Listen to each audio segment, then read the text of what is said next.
Hello అందరికీ. ఇది egg స్లైసెస్‌ని బోండాగా చేసి కర్రీగా ప్రిపేర్ చేస్తానండి. ఒప్పుకున్న పెళ్ళికి వాగించక తప్పుతుందా అని మా వాడికి ఏదైనా ఒకటి చేస్తానని చెప్పిస్తే అది చేసినంత వరకు నా చుట్టూ తిరుగుతూనే ఉంటాడండి. ఎగ్జామ్స్‌కి ముందు ఎగ్జామ్స్ అయిపోయాక నీకు ఎన్ని సార్లు కావాలంటే అన్ని సార్లు చేస్తానని చెప్పాను. ఎగ్జామ్స్ అయిపోయిన 10 డేస్‌లో 2 టైమ్స్ చేశాను. కాబులోడి దగ్గర అప్పు తీసుకున్నా కొంచెం మెల్లగా తీర్చొచ్చు గానీ వీడికి అనే మాట మాత్రం తీర్చడానికి చాలా ఫాస్ట్‌గా తీర్చేయాలి.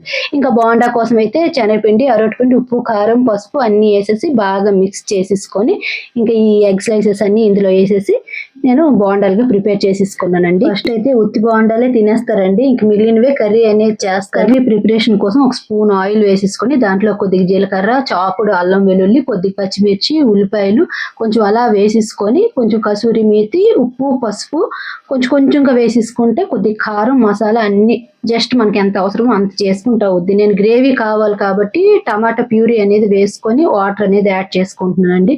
గ్రేవీ అవసరం లేదు అనుకునే వాళ్ళు టమాటా ప్యూరీ అనేది వేయకుండా టమాటా సాస్, చిల్లీ సాస్ కానీ వేసేసుకొని తిన్నా సూపర్గా ఉంటుందండి. మా ఇంట్లో ఇలాగ చేస్తే చాలా ఇష్టంగా తింటారని నేను కొద్దిగా గ్రేవీ అనేది చేస్తాను. ఇలా చేసుకుంటే రైస్లోకైనా టిఫిన్స్కైనా అదిరిపోయే కాంబినేషన్ అండి. ఈ ఎగ్ బోండా కర్రీ మీద మీ అభిప్రాయం అయితే కామెంట్ చేయండి.